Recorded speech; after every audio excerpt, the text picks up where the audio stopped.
नमस्कार मित्रों, स्वागत है हमारे चैनल एम के टी स्टडी में। मित्रों, अगर आप लोग भी बिहार बोर्ड 12 के स्टूडेंट हैं और बिहार बोर्ड में अच्छा मार्क्स लाना चाहते हैं तो आपने बिल्कुल सही चैनल को चुना है। जी हाँ, सही सुना, आपका 1 रुपया भी खर्च नहीं होगा और इस चैनल के माध्यम से आप लोगों की तैयारी बहुत ही बेहतर करा दी जाएगी। दोस्तों, आज हम लोग पढ़ने वाले हैं क्लास 12 के बायोलॉजी, जो MCQ क्वेश्चंस है और चैप्टर नंबर 1, जिस चैप्टर का नाम है जीवों में जनन। तो चलिए दोस्तों, सभी प्रश्नों को एक एक करके पढ़ते हैं और समझते हैं और देखते हैं। दोस्तों, प्रश्न नंबर 1 कह रहा है कि ईस्ट में प्रजनन मुख्यतः किसके माध्यम से होता है। ऑप्शन नंबर ए में कह रहा है मुकुलन द्वारा, ऑप्शन नंबर बी में कह रहा है विखंडीकरण से, और ऑप्शन नंबर सी में कह रहा है परागण से, और ऑप्शन नंबर डी में कह रहा है इनमें से सभी द्वारा। तो आपका सही आंसर हो जाएगा ऑप्शन नंबर ए, यानी कि मुकुलन द्वारा जो होता है। Option number A is the right answer. चलिए दोस्तों, नेक्स्ट प्रश्न को देखते हैं। प्रश्न नंबर 2। प्रश्न नंबर 2 कह रहा है युग्मक सामान्यतः एम किस प्रकार के होता है।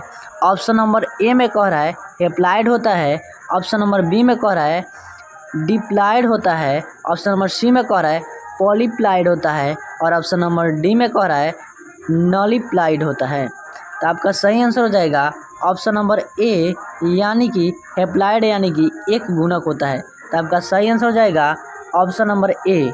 चलिए दोस्तों, नेक्स्ट प्रश्न को देखते हैं। प्रश्न नंबर 3। प्रश्न नंबर 3 कह रहा है निम्नांकित में किसमें पादप काय अगुणित होता है।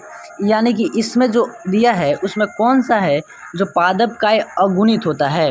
ऑप्शन नंबर ए में दिया है शैवाल, ऑप्शन नंबर बी में दिया है कवक, और ऑप्शन नंबर डी में दिया है ब्रायोफाइटस, और ऑप्शन नंबर सी में दिया है ब्रायोफाइटस, और ऑप्शन नंबर डी में दिया है इनमें से सभी। तो आपका सही आंसर हो जाएगा ऑप्शन नंबर डी, यानी कि इनमें से सभी में पादप काय अगुणित होता है। तो option number D is the right answer. चलिए दोस्तों, नेक्स्ट प्रश्न नंबर 4 को देखते हैं। प्रश्न नंबर 4 कह रहा है अदरक में कायिक प्रवर्धन किसके माध्यम से होता है। यानी अदरक जो होता है, जिसे आमतौर पर हम लोग आदि कहते हैं, उसमें कायिक प्रवर्धन किसके द्वारा होता है, यानी किसके माध्यम से होता है।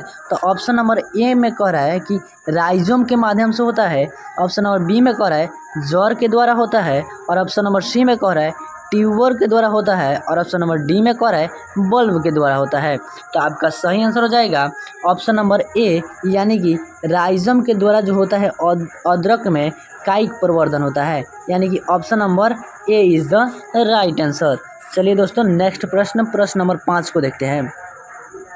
प्रश्न नंबर 5 कह रहा है कि कंद किसका रूपांतरण है। यानी कि कंद जो होता है वो किसका रूपांतरण होता है। ऑप्शन नंबर ए में कह रहा है कली का, ऑप्शन नंबर बी में कह रहा है तना का, और ऑप्शन नंबर सी में कह रहा है जड़ का, और ऑप्शन नंबर डी में कह रहा है संचयित जड़ का। तो आपका सही आंसर हो जाएगा ऑप्शन नंबर सी, यानी कि जड़ का जो होता है कंद वो रूपांतरण होता है। कंद किसका रूपांतरण होता है, तो जड़ का। Option number C is the right answer. किसका रूपांतरण होता है, तो रूट का, यानी मूल, यानी कि हिंदी में इसको जड़ कहते हैं। चलिए दोस्तों, नेक्स्ट प्रश्न को देखते हैं। प्रश्न नंबर 6। प्रश्न नंबर 6 कह रहा है कि काजू होता है वो निम्नांकित में से कैसा फल कहलाता है। काजू को हम लोग कैसा फल कहते हैं। ऑप्शन नंबर ए में कह रहा है यथार्थ कहते हैं, ऑप्शन नंबर बी में कहता है बैरी फल कहते हैं, ऑप्शन नंबर सी में कहता है कि नट फल कहते हैं, और ऑप्शन नंबर डी में कहता है इनमें से सभी फल कहते हैं। तो आपका सही आंसर हो जाएगा ऑप्शन नंबर सी, यानी कि काजू को हम लोग जो होता है उसे नट फल कहते हैं। क्या कहते हैं, तो नट फल कहते हैं। चलिए दोस्तों, ये हो जाएगा option number C is the right answer. Next प्रश्न नंबर 7 को देखते हैं। प्रश्न नंबर 7 कह रहा है कि नेम्यूलस निर्माण किसमें होता है। ऑप्शन नंबर ए में कह रहा है ईस्ट में होता है, ऑप्शन नंबर बी में कह रहा है हाइड्रा में होता है, ऑप्शन नंबर सी में कह रहा है अमीबा में होता है, और ऑप्शन नंबर डी में कह रहा है स्पंज में होता है। तो आपका सही आंसर हो जाएगा ऑप्शन नंबर डी, यानी कि स्पंज में नेम्यूलस का निर्माण होता है। Option number D is the right answer. चलिए दोस्तों, नेक्स्ट प्रश्न नंबर 8 को देखते हैं। प्रश्न नंबर 8 कह रहा है 124 शुक्राणुओं के निर्माण में कितने अर्धसूत्री विभाजन की आवश्यकता होती है? यानी कि 124 शुक्राणुओं में कितने अर्धसूत्री विभाजन की आवश्यकता पड़ती है? यानी ऑप्शन नंबर ए में कह रहा है 124, ऑप्शन नंबर बी में कह रहा है 31, ऑप्शन नंबर सी में कह रहा है 30 और ऑप्शन नंबर डी में कह रहा है 62।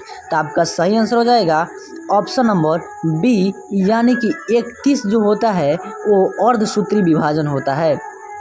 कितने अर्धसूत्री विभाजन की आवश्यकता पड़ती है? तो 31, यानी कि 31।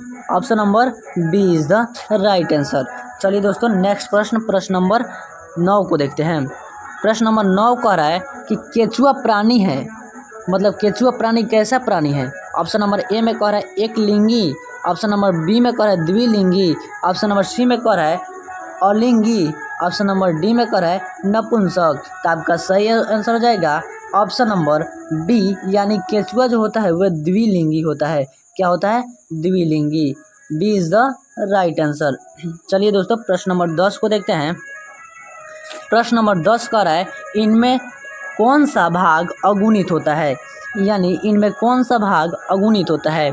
ऑप्शन नंबर ए में कह रहा है अंडाशय, ऑप्शन नंबर बी में कह रहा है परागकोश, ऑप्शन नंबर सी में कह रहा है पराग और ऑप्शन नंबर डी में कह रहा है युग्मनज। तो आपका सही आंसर हो जाएगा ऑप्शन नंबर सी, यानी कि पराग जो होता है वो अगुणित होता है। Option number C is the right answer.